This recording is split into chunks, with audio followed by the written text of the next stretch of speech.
हरे Krishna. Rich एस्ट्रोविजन में आप सभी का एक बार फिर से स्वागत है। आज हम बात करने वाले हैं कि हम ये किस तरह से जान सकते हैं अपने बर्थ चार्ट के एनालिसिस से कि हम अपने जीवन काल में अपना घर बना पाएंगे या नहीं। देखिए, हर किसी की ये चाहत होती है कि उसका खुद का अपना घर हो, और बहुत से लोगों को पूरी ज़िंदगी किराए के घर में ही अपना जीवन गुजार देना पड़ता है। और जब भी वो अपना घर बनाने की कोशिश करते हैं तो उन्हें बहुत सी रुकावटों का सामना करना पड़ता है। लेकिन हम अपने बर्थ चार्ट के एनालिसिस से ये बहुत आसानी से जान सकते हैं कि हम अपने जीवन में अपना घर बना पाएंगे या नहीं। और इसके साथ ही हम ये भी जान सकते हैं कि हम इनहेरिटेड घर में रहेंगे, कर्ज लेकर घर बनाएंगे, या फिर खुद के जोड़े हुए पैसों से हम अपना घर बनाएंगे। देखिए, वैदिक ज्योतिष में जो फोर्थ हाउस है उसे सुख स्थान माना जाता है। तो फोर्थ हाउस के बहुत ही गहराई से विश्लेषण करने से हम ये जान सकते हैं कि हम अपने जीवन काल में अपना खुद का घर बना पाएंगे या नहीं। यानी जो फोर्थ हाउस है वो इस संबंध में बहुत ज़्यादा इम्पॉर्टेंट रोल प्ले करता है। तो आइए जानते हैं कि फोर्थ हाउस को किस तरह से हम उसका एनालिसिस करके अपने घर के सुख के बारे में हम जान सकते हैं। देखिए, जो फोर्थ हाउस है वो हमारा सुख स्थान माना जाता है, और प्रॉपर्टी को भी फोर्थ हाउस से ही देखा जाता है। तो सबसे पहले हमें देखना होगा कि फोर्थ हाउस में कौन सी राशि है, फोर्थ लॉर्ड जो है वो बर्थ चार्ट में कहाँ पर प्लेस्ड है, फोर्थ हाउस में कौन सा ग्रह जो है प्लेस्ड है, और इसके साथ ही फोर्थ हाउस पे कितने शुभ या अशुभ ग्रहों की जो दृष्टियां हैं वो आ रही हैं, और उनकी डिग्री वाइज और षटबल वाइज उनकी क्या स्ट्रेंथ है। तो अगर हमारे बर्थ चार्ट के फोर्थ हाउस में कोई भी शुभ ग्रह अगर विद्यमान है और उसके ऊपर शुभ दृष्टियां ग्रहों की आ रही हैं, तो इस बात के बहुत ज़्यादा चांसेस हैं कि हम अपने जीवन में अपना खुद का घर बना पाएंगे। तो यहाँ इस संबंध में मैं एक और बात भी कहना चाहूँगी कि हमें चंद्रमा, मंगल और शनि की पोजीशन का भी बर्थ चार्ट में बहुत गहराई से विश्लेषण करना होगा, क्योंकि जो चंद्र और मंगल हैं वो फोर्थ हाउस के जो नेचुरल सिग्निफिकेटर माने जाते हैं, और जो मंगल है वो प्रॉपर्टी का भी कारक है, और इसके साथ ही जो शनि ग्रह है वो कंस्ट्रक्शन का कारक है। तो अगर शनि ग्रह की जो पोजीशन है अगर बर्थ चार्ट में वो सही नहीं है, तो नेटिव जब भी घर बनाने का कोशिश करेगा तो उसे रुकावटों का सामना करना ही पड़ेगा। तो इस तरह से अगर हम घर बनाने का जो योग है उसको हम अगर बर्थ चार्ट में उस योग के बारे में जानना चाहते हैं, तो यहाँ पर जो है शनि की पोजीशन का शुभ होना बहुत ही ज़रूरी है। क्योंकि अगर शनि की पोजीशन बर्थ चार्ट में शुभ है तो हम अपने घर बनाने की कोशिशों में ज़रूर सफल हो सकते हैं। तो यहाँ पर मैं एक और बात भी कहना चाहूँगी कि जो लगन चार्ट है उसके साथ ही जो D9 चार्ट है उसका एनालिसिस भी करना बहुत ज़रूरी है, और इसके साथ ही D4 चार्ट जो कि एक बहुत इम्पॉर्टेंट डिविजनल चार्ट है, तो उसको भी प्रॉपर्टी के सुख के बारे में जानने के लिए उसका भी विश्लेषण किया जाना बहुत ज़रूरी है। और इसके साथ ही जो हाउसेस हैं जिनका एनालिसिस किया जाना बहुत ज़रूरी है, वो है हमारा first house, second house, fourth house, ninth house और 11th हाउस। देखिए, फर्स्ट हाउस से हम खुद को रिप्रेजेंट करते हैं, जो सेकंड हाउस है वो हमारे फिक्स्ड एसेट्स का है, फोर्थ हाउस हमारे सुखों को रिप्रेजेंट करता है, और जो नाइन्थ हाउस है वो हमारे भाग्य का स्थान माना जाता है। तो इस संबंध में हमें भाग्य की सपोर्ट मिलनी भी बहुत ज़रूरी है, क्योंकि हम तभी अपनी कोशिशों में सफल हो सकते हैं अगर जो हमारा जो लक है वो हमें सपोर्ट करे। और इसके साथ ही जो 11th हाउस है जो कि इनकमिंग गेन्स या प्रॉफिट्स का माना जाता है, उसका भी जो है गहराई से विश्लेषण किया जाना यहाँ पर बहुत ज़रूरी है। तो आइए जानते हैं ग्रहों की किस तरह की प्लेसमेंट हमारे बर्थ चार्ट में हमारे घर बनाने के सपने को पूरा कर सकती है। देखिए, सबसे पहले हमें देखना होगा कि जो फोर्थ लॉर्ड है वो हमारे बर्थ चार्ट के अगर फोर्थ हाउस में ही प्लेस्ड हो और उसके ऊपर शुभ ग्रहों की जो है दृष्टियां हों और इसके साथ ही कारक ग्रहों की दशा या अंतर्दशा का भी सपोर्ट हो,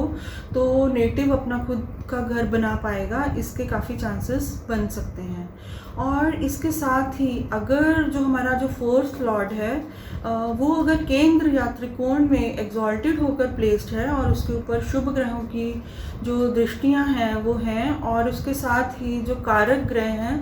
उनकी दशा या अंतर्दशा का भी सपोर्ट है, तो भी जो नेटिव है वो अपने घर बनाने के सपने को पूरा कर सकता है। और इसके साथ ही अगर हमारे बर्थ चार्ट के फर्स्ट और फोर्थ हाउस में आपस में राशि परिवर्तन हो रहा है या फोर्थ और 10th हाउस में आपस में जो है राशि परिवर्तन हो रहा है, तो भी जो नेटिव का घर बनाने का जो सपना है वो काफ़ी हद तक पूरा हो सकता है। देखिए, क्योंकि जो फोर्थ हाउस है वो हमारा सुख स्थान माना जाता है और प्रॉपर्टी को भी फोर्थ हाउस से ही देखा जाता है। और इसके साथ ही जो 10th हाउस है वो हमारे प्रोफेशन का हाउस है।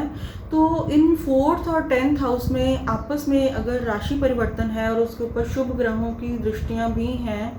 तो इस बात के काफ़ी चांसेस हैं कि जो नेटिव है वो अपने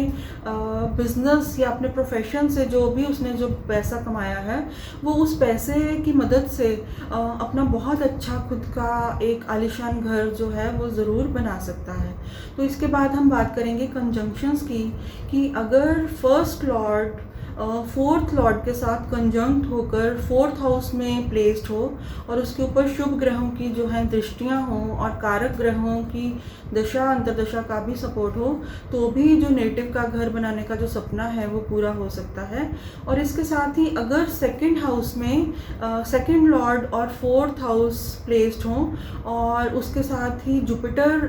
भी प्लेस्ड हों, अगर वो बर्थ चार्ट में एक कारक ग्रह हैं और शुभ ग्रहों की दृष्टियां भी यहाँ पर हों, तो भी नेटिव के जो हैं एक से अधिक जो घर हैं वो हो सकते हैं। तो इसके बाद हम बात करेंगे शुक्र और चंद्र की कंजंक्शन की। देखिए, अगर किसी भी लगन का बर्थ चार्ट हो और ये दोनों ग्रह शुक्र और चंद्र फोर्थ हाउस में प्लेस्ड हों और उनके ऊपर शुभ ग्रहों की दृष्टियां हों और साथ में ही कारक ग्रहों की दशा या अंतर्दशा का सपोर्ट भी हो, तो नेटिव के बहुत आलीशान और सुंदर एक से जो ज़्यादा हैं वो घर हो सकते हैं। यहाँ पर जो है जो फोर्थ लॉर्ड है उसकी प्लेसमेंट भी बहुत अच्छी होनी चाहिए। तो इस बात को हम एक एग्जाम्पल के माध्यम से भी समझ सकते हैं। देखिए, मान लीजिए हमारे पास एक लिब्रा लगन का बर्थ चार्ट हो और चंद्र और शुक्र फोर्थ हाउस में प्लेस्ड हों और जो फोर्थ लॉर्ड है शनि वो भाग्य स्थान में प्लेस्ड हो और उनके ऊपर शुभ ग्रहों की दृष्टियां हो और कारक ग्रहों की दशा या अंतर्दशा का भी सपोर्ट हो, तो जो नेटिव है उसके बहुत ही सुंदर एक से अधिक जो है वो घर हो सकते हैं। लेकिन अगर आपके बर्थ चार्ट का जो फोर्थ हाउस है उसका लॉर्ड अगर थर्ड, सिक्स्थ या 8th हाउस में प्लेस्ड है और उसके ऊपर मेलेफिक प्लैनेट्स की जो दृष्टियां हैं वो हैं, तो नेटिव जब भी घर बनाने की कोशिश करेगा उसको प्रॉब्लम्स और स्ट्रगल का सामना ज़रूर करना पड़ेगा। लेकिन अगर आपके बर्थ चार्ट का जो फोर्थ हाउस है उसका जो लॉर्ड है अगर वो 12th हाउस जो कि फॉरेन लैंड का माना जाता है, तो अगर वो 12th हाउस में प्लेस्ड है और नेटिव का कुछ सपना है कि उसका फॉरेन लैंड में भी घर होना चाहिए, तो अगर इस तरह की कोई प्लेसमेंट बर्थ चार्ट में है तो नेटिव का फॉरेन लैंड में घर बनाने का जो सपना है वो ज़रूर पूरा हो सकता है। तो यहाँ मैं एक और बात कहना चाहूँगी कि घर बनाने का जो योग है उसमें जो ट्रांजिट है यानी कि गोचर है उसका बहुत ही इम्पॉर्टेंट रोल ज़रूर रहता है, क्योंकि देखिए मंगल जो कि प्रॉपर्टी का कारक है, भूमि का कारक है, और शुक्र जो कि लग्जरी का कारक है, और या फिर कोई और शुभ ग्रह जो कि उस बर्थ चार्ट के उस लगन के लिए कारक ग्रह हो, अगर वो कारक ग्रह शुभ ग्रह बर्थ चार्ट के 4th या 11th हाउस के ऊपर से ट्रांजिट करता है तो भी जो नेटिव का घर बनाने का जो सपना है वो ज़रूर पूरा हो सकता है। और इसके साथ ही मैं आपको आपके घर के सराउंडिंग से रिलेटेड कुछ इंटरेस्टिंग फैक्ट्स भी बताना चाहूँगी कि देखिए, अगर आपके बर्थ चार्ट के 4th हाउस में राहु ग्रह प्लेस्ड है, तो आपका घर जहाँ कहीं पर भी बनेगा तो आपके घर के आसपास कोई ना कोई खाली बिल्डिंग या खाली मकान जो है वो ज़रूर हो सकता है। अगर आपके बर्थ चार्ट के 4th हाउस में शनि ग्रह प्लेस्ड है, तो आपके घर के आसपास कोई पुराना मकान या फिर कोई ओल्ड बिल्डिंग भी ज़रूर हो सकती है। लेकिन अगर देवगुरु बृहस्पति यानी कि जुपिटर आपके बर्थ चार्ट के 4th हाउस में प्लेस्ड हैं, तो ये सब जो ग्रहों की प्लेसमेंट है आप दोनों लगन चार्ट और नवमांश यानी कि D1 और D9 दोनों में चेक कर सकते हैं। तो अगर देवगुरु बृहस्पति आपके 4th हाउस में प्लेस्ड हैं, तो